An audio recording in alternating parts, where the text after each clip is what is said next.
За сайн байцгаана уу Золбоо ТV-ийн та бүхэндээ энэ өдрийн мэндийг хүргэе. Тэгэхээр өнөөдрийнхөө бичлэгээр та бүхэндээ Иранд яг юу болоод байгаа юм? Яагаад өнөөдөр Ираны ард иргэд төрийнхөө эсрэг амь тавьж тэмцээд байгаа юм бэ? Дэлгэрэнгүй та бүхэндээ танилцуулъя. Та бүхэн энэ бичлэгийг үзээд Ираны ард иргэд ийм учир шалтгаантай төрийнхөө эсрэг бослог гаргаад байгаа юм биш гэсэн бүрэн ойлголттой болно.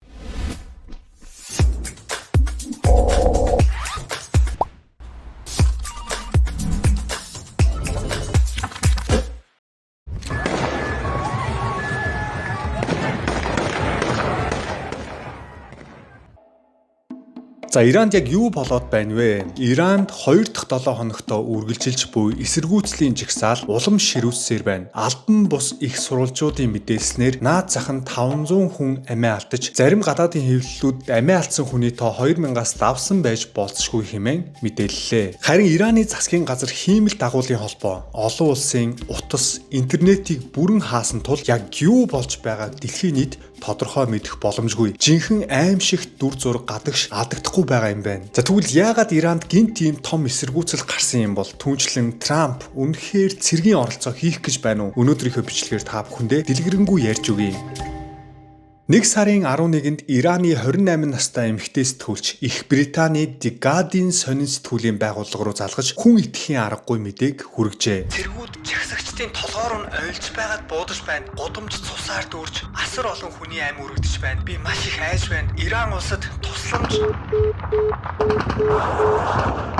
ингэж хэлээд утас нь тасарсан байна. Энэ түүний сүүлчийн дуудлага байжээ. Дахин сэтгүүлчтэй холбогдож чадсангүй. Ираны засгийн газар ард иргэдийнхээ эсрэг армийнхаа хамгийн харгас хүчийг гаргасан байжээ. Ираны дээд удирдагч Али Хаменейд шууд захирагддаг хамгийн шилдэг хүч болох хувьсгалын хамгаалагчид IRGC тусгай цэргийн хүчийг хөдөлгөж жагсаал дарахаар оролдож байна. Гадаадын хэвлэлүүдийн мэдээлснээр цэргүүд ард иргэдийнхээ эсрэг жинхэнэ сум хэрэглэж, толгой цээж хэсэг рүү оёлж буудаж, энгийн иргэдийг олноор нь баривчилж байна гэж мэдээллээ. Жагсаал өнөөдрийг хүртэл үргэлжилсээр байна. Энэ бүхэн яагаад эхэлсэн бэ? Ираны ард иргэд зүгээр сууж байгаад гинт улс төр ярьж гудамжинд гарсан юм биш. Эхлээд амьдрал нь нураа, дараа нь тисэх аргагүй байдалд хүрсэн. Энэ бол улс төрчсөн гэхээс илүү амьд үлдэхийн төлөө тэмцэл гэж судлаачид дүгнэж байна. Ираны ард иргэд амь тавьж тэмцэж байгаа хамгийн ихний шалтгаан бол эдийн засаг нь бүрэн нурсан инфляц Ираны ард иргэдийг амьдрах боломжгүй болгож байна. За Ираны жилийн инфляц 50%-аас давсан. Мөнгөний үнгүүдэл, юмны үнийн өсөлт. Тэгэхээр 50% инфляц гэдгийг жишээгээр ойлгомжтой та бүхэндээ тайлбарлаж өгье. Нэг талх өнгөрсөн жил 1000 төгрөг байсан бол энэ жил 1500 төгрөг болчихсон. Өнгөрсөн жил нэг кофе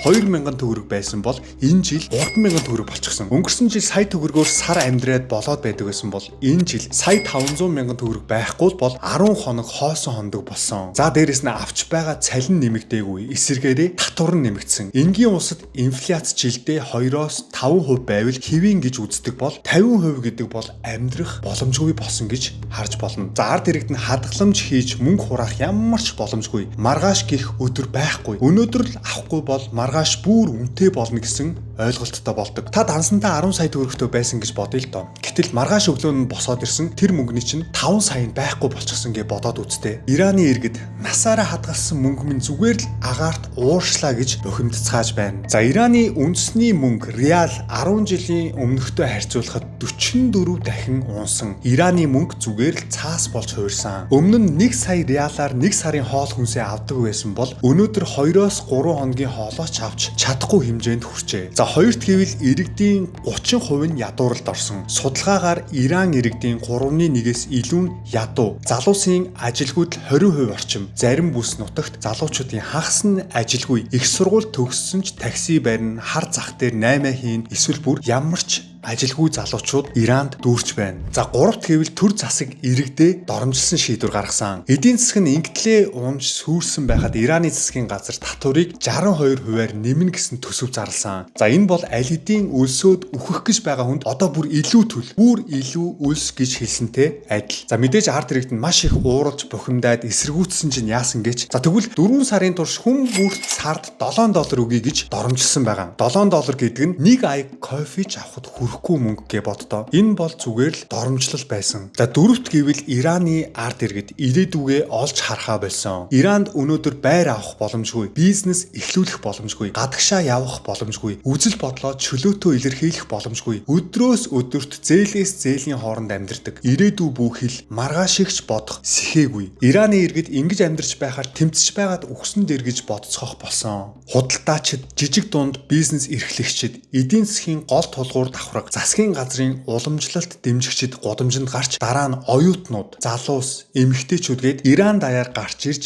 жагсцгаасан. Тэдний урай өгч өөрчлөгдөж эхэлсэн. Эхлээд үнэ буулга гэх шаардлагыг тавьж байсан бол дараа нь шудраг бус дэглэмийг нураа гэж шаардаж эхэлсэн. Эхлээд татвараа багсах гэж жагсаж байсан бол дараа нь Хаминед үхэл гэж гудамжинд гарч орилцохоох болсон. За тэгвэл энэ Ираны дээд удирдагч Али Хамини гэж хэн бэ? Али Хамини бол Ираны хамгийн дээд эрх мэдэлтэй хүн. Албан тушаалынх нь нэр нь дээд удирдагч. За Иран бол исламын бүгд найрамдах улс гэж явдаг. Бүгд найрамдах гэдэг нь ард түмэн сонгуул өгдөг. Исламын гэдэг нь шашны хууль, шашны удирдлага, төрийг удирдна. Өөрөөр хэлбэл сонгуул байдагч эцсийн шийдвэрийг шашны удирдагч гаргадаг улс гэж ойлгож болно. За тэгвэл энэ Али Хамини гэх дээд удирдагч аль байр суурин дээр байдгийг би та бүхэндээ маш ойлгомжтой тайлбарлаж өгье л доо. За хамгийн нэгдүгürt энэ Иран гэх улсын хамгийн дээр нь Али Хамини энэ дээд удирдагч байдаг юм байна. Бүр хамгийн дээр нь гээд хэлчихэд болно. За дараа нь ерөнхийлөгч нь орно. За дараа нь парламент орно. За дараа нь шүүхэн орно. Дараа нь сайд нар нь ордог юм байна. Тэгэхээр энэ Али Хамини ерөнхийлөгчөөс дээгүр гэдэг нь юу гэсэн үг вэ гэхлээр ерөнхийлөгчийг ард түмэн сонгодог. Гэхдээ ерөнхийлөгч айрам удирдахгүй, шүүхийг удирдахгүй, телевиз, радиогоо удирдахгүй, үндсэн бодлогоо шийдэхгүй эдгээр хэн удирддаг вэ гэхлээр энэ Али Хамини удирддаг юм байна. Тэгэхээр энгийн цэрэг айрам, хувьсгалын хамгаалагчид хамгийн хүчтэй цэргийн хүчийг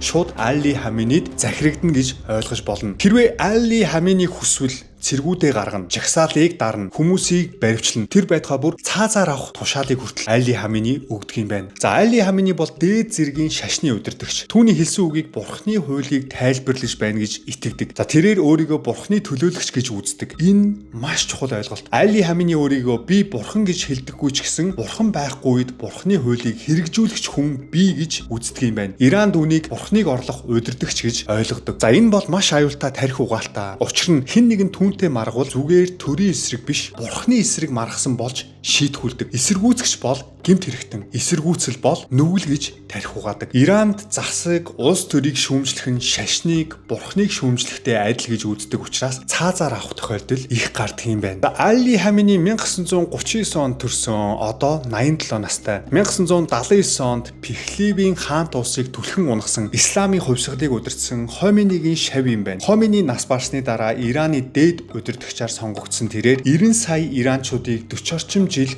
төмөр нударгаар захирч байна. За Хамини бол барууны эсрэг, Америкийн эсрэг, Израилийн эсрэг гэсэн гурван бодлогыг баримталж ирсэн. Цөмийн зэвсгийн хөтөлбөрт онцгой анхаарсан тэрээр Хезболла, Хути, Хамас зэрэг эсэргүүцлийн тэнхлэг бүлэглүүдтэй цэргийн холбоогоо бэхжүүлсэн. За гэвч Хаминигийн засаглал өнгөрсөн жил томоохон ялагдал хүлээсэн. Израиль, Америкийн нэгдсэн улстай 12 хоногийн зэвсэгт мөргөлдөөн хийж, Америкийн нэгдсэн улсын стелс бөмбөгдөгч онгоцнууд Ираны Исфахан зэрэг цөмийн байгууламжуудыг яг таг цогсон байна. Үүнээс хойш Хаминийн дэглэмийн сүр хүч нуруу унсан гэсэн үнэлгээ Иран дотор нэмэгдсэн. Яагаад дэлхийн олон улс Иранд хориг тавьсан бэ? Энэ бол ганц шалтгаан биш, олон давхар асуудлуудын нээлтбэр. Хамгийн нэгдүгürt гэвэл цөмийн зэвсгийн асуудал хамгийн том шалтгаан болсон. Али Хаминигийн удирдлага дор Иран олон жил цөмийн эрчим хүч инхийн зорилготой гэж мэдэгддэг байсан. Гэвч бодит байдал дээр уран баяжуулалтыг маш өндөр түвшинд хүргэсэн. Цөмийн зэвсэг хийхэд ойртсон гэж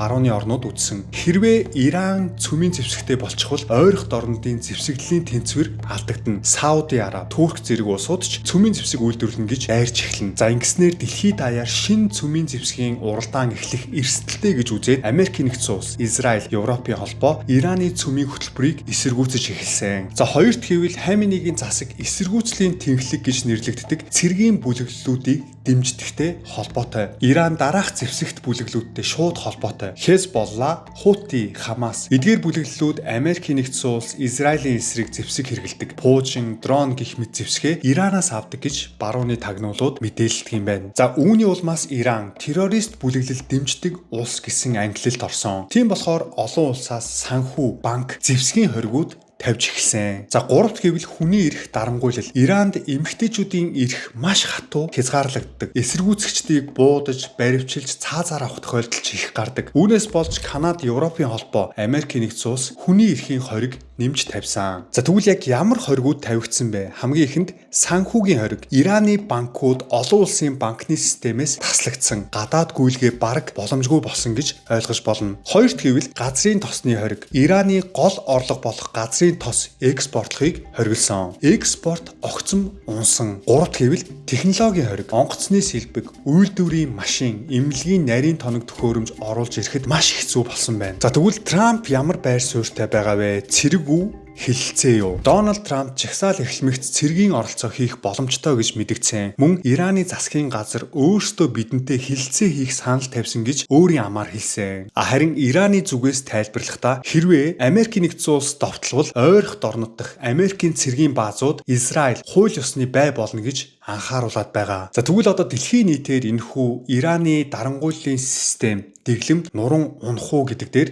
анхаарлаа хандуулж байна. Олон шинжээчид судлаачид энэхүү асуудал дээр болгоомжтой хандаж байна. Учир нь Ираны удирдагчдад хувьсгалын хамгаалагчд гэсэн асар хүчтэй армийн тулгуур байгаа. Харин эсвэргээрээ жагсаал тодорхой удирдагчгүй. Бүх үеийг хамарсан Хаминий дээд удирдагчийг орлох бодит улс төрийн хувилбар бодлого одоогоор байхгүй. Энэхүү асуудлыг гол шийдвэрлэх хүчин зүйл бол гадаад оролцоо. Ялангуяа Америкийн нэгдсэн улсын цэргийн оролцоо. Одоогийн байдлаар Иранд дэглэмийн оршин тогтнол ба ард түмний амьд үлдэх байр суурь хоёр хоорондоо шууд мөргөлдөж байна. Маш аюултай зааг дээр ирсэн гэж дүгнэж болно. Ираны ард иргэдийн жагсаал ялах уу, дарагдах уу? Хаминий унвал дараа нь юу болох вэ? Энэ жагсаал амжилттай болох боломж бий юу? Шударгаар хэлбэл маш хэцүү. Гэхдээ боломжгүй гэсэн үг биш. Яагаад ард иргэд нь амархан ялж чадахгүй вэ? Хамын нийт зэвсэгтэй айран байгаа. Хувийн хамгаалалтын тусгай хүчин байгаа. Хувьсгалын хамгаалагчид бүгд хамын нийт үнэнч байдгийн байна. Тэд эдийн засгаа барьдаг, зэвсэгт хүчээ хатгадаг, айдас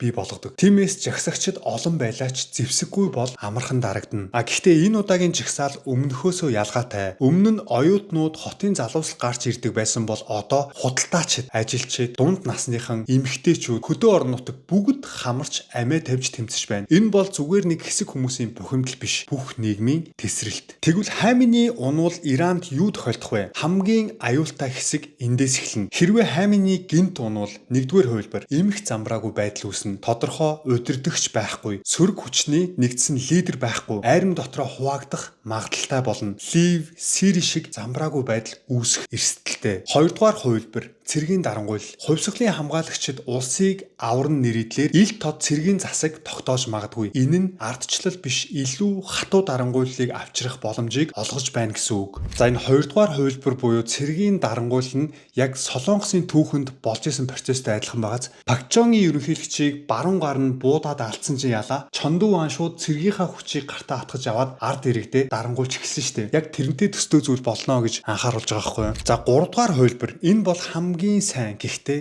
хамгийн хэцүү. Түр засгийн газрыг тогтоож үндсэн хуулиа шинжилэн шашнаас ангид төртөө болвол Ираны ард иргэдийн бослого үр дүнтэй болно. Гэхдээ үүний тулд жагсаалыг удирдахч зохион байгуулалт олон улсын дэмжлэг зайлшгүй хэрэгтэй. Тэгвэл Америкийн нэгдсэн улс Трамп цэргийн оролцоо хийх болов уу гэсэн асуулт гарч ирж байна. Бүрэн дайн хийхгүй байх магадлал тун өндөр гинэ. Яагаад гэвэл Иран 90 сая хүн амтай ойрох дорнод бүхэлдээ тесрэх магадлалтай. Газрын тосны үн дэлбэр нь Америкийн нэгдсэн улсад ямар ч ашиггүй. Гэхдээ дараах зүйлс болж магадгүй. Нууц ажиллагааг явуулж магадгүй. Кибер халдлага, дотоод хуваагдлыг дэмжих, эдийн засгийн дарамтыг нэмэх, өөрөөр хэлбэл буудалгүйгээр унгах, дайн хийхгүйгээр унгааж дарж авах стратегийн бодлогыг Трамп хэрэгжүүлж магадгүй. Тэгвэл одоо Иран яг хаана байна вэ? Иран яг энэ цэг дээр ирсэн. Төр амьд үлдэх үү, ард түмэн амьд үлдэх үү? Хоёулаа зэрэг оршин тогтнох боломжгүй болсон. Яагаад гэвэл энэ хүү жагсаал өсөглөнгийн эсрэг амьд үлдэх оролдлого учраас Ираны ард иргэд амьд тавьж тэмцэж байна. За тэгэхээр өнөөдрийн байдлаар Иран яг ямар цэг дээр ирсэн байгаа вэ гэхлээр энэ Хаминигийн засаглал үлдэх үү эсвэл ард иргэд нь амьд үлдэх үү гэсэн хоёр сонголт дээр л ирсэн байгаа. Энэ хоёр хоёулаа оршин тогтнох боломжгүй болсон. Нэгэнт бөмбөг тесэрсэн гэж судлаачид үзэж байна. Ираны ард иргэдийн төвчээр нь бүр туйлдаа хүрсэн байгаа хгүй. Бүр төвчээр нь бүр үнэхээр алдагдсан. Зүгээр өнөөдөр гэртээ өлсөөд өөхөө айлсгүй бол гарч тэмцэж энэ төр засаглалынхаа эсрэг дайдж байгаад амиа алдах уу гэсэн хоёр сонголт л үлдсэн байгаа. Энэ Хаминигийн засаглал бүр буу барьж яагаад өөдөөс нь тэмцэж яхад ард иргэд нь айхгүй тэмцсээр байгаа байхгүй юу. Тэгэхээр энэ нь юуг харуулж байна вэ гэхээр бид нар эцсээ хүртэл тэмцсэн. Одоо бидэрт алдаад авах зүйл байхгүй гэдгийг тодорхой харуулж байна. Шуналтай хүнд төрийг бүү атхуул гэж өвөг дээдс маань эртээр үеэс анхааруулж ирсэн. Ард иргэдээ боддгүй. Зөвхөн өөрийн эрх мэдэл, алдар нэр, эд баялагч шунсан хүмүүс төр бариул тэр улс яаж нурдгийг бид өнөөдөр Иран улсаас харж болно. Ард иргэдээ төлөөлж улс орноо удирдах байгаа хүн бол хамгийн нэгдүгээрт номер 1-т ард иргэдээ тавьдаг байх ёстой. Ухаантай, буур суурьтай, мэдлэг боловсралтай, асуудлыг сэтгэл хөдлөлөөр биш бодит байдалд тулгуурлан шийдвэр гаргадаг мэрэгэн ухаантай хүн байх ёстой. За эсвэргээрээ эрх мэдэл шунсан, алдар нэрэнд мансуурсан, өөрөөсөө өөр хэнийг ч боддоггүй шуналтай хүнд эрх мэдлийг өгвөл тэр улс мөхөх нь цаг хугацааны л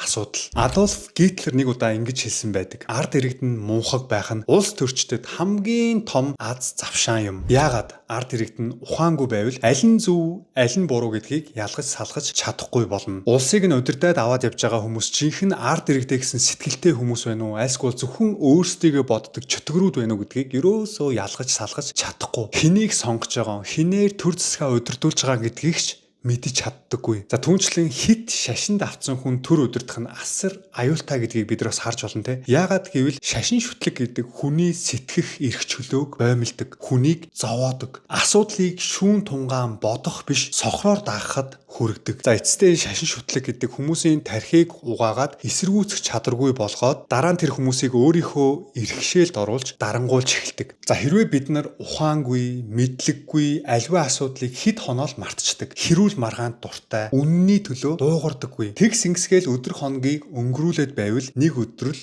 Иран шиг болно. Тэр үед хинч биднийг аварч чадахгүй шүү. Биеийн засаад гэрээ засаад төрөө зас гэж үг гэдэг те. Өөрчлөлтийг өөрсдийгөө өөрчлөхөөс л эхлүүлцгээе. Өнөөдрийн минь бичлэгтээ хамт байсан үзэгчид та бүхэндээ маш их баярлалаа. Тэгвэл Долбоо ТV-тэй дараагийнхаа бичлэгээр уулзтлаа. Түр.